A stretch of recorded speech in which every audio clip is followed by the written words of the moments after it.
And thank you for inviting me here today.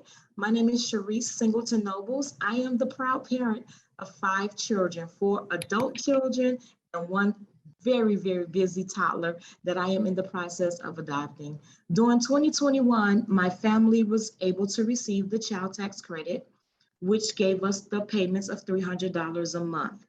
With that $300 a month, it helped us tremendously to bail out of different things that we had happening.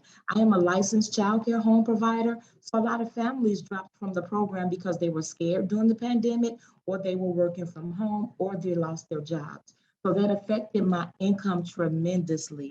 And my son was recently diagnosed with having a mild developmental delay and speech, and he needed speech therapy, and his school was closed. So with that $300, I was able to use it to help buy different materials that he needed so that I could try to continue with his therapy sessions at home as a parent.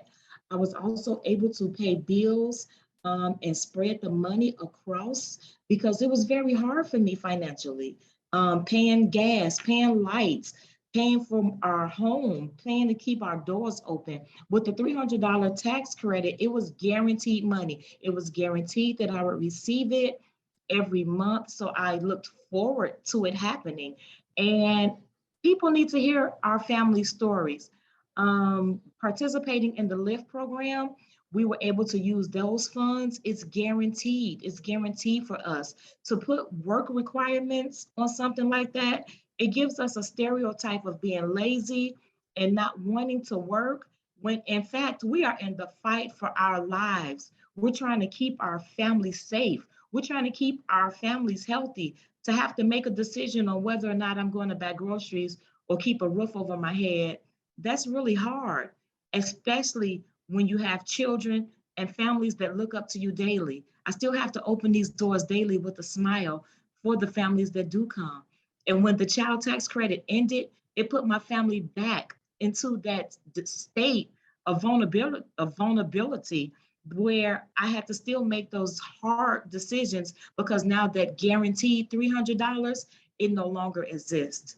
So I'm really hoping from this that the lawmakers would hear my heartbeat, hear me as a parent, hear me as a member that works, hear me as a person that's raising a toddler, hear me as a person that's fighting daily to stay afloat, hear me as a person that has bills that are piling up because I don't receive the child tax credit any longer. So I'm really hoping in my conclusion that we are able to get these funds, that these funds are able to continue so that families that are like myself, families that are in the community, that are working hard daily to survive and keep their heads above water, that are trying daily to remain afloat, that the child tax credit is re-implemented so that we can have those guaranteed funds so that we could put ourselves on track, be and fight financially free, get out of debt, get out of the hole that we're slowly drowning in.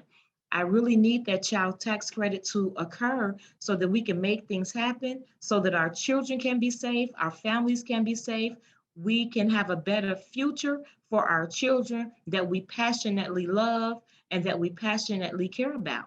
We really need the child tax credit. Thank you so much for the opportunity. Thank you for listening, and Sharon, back to you.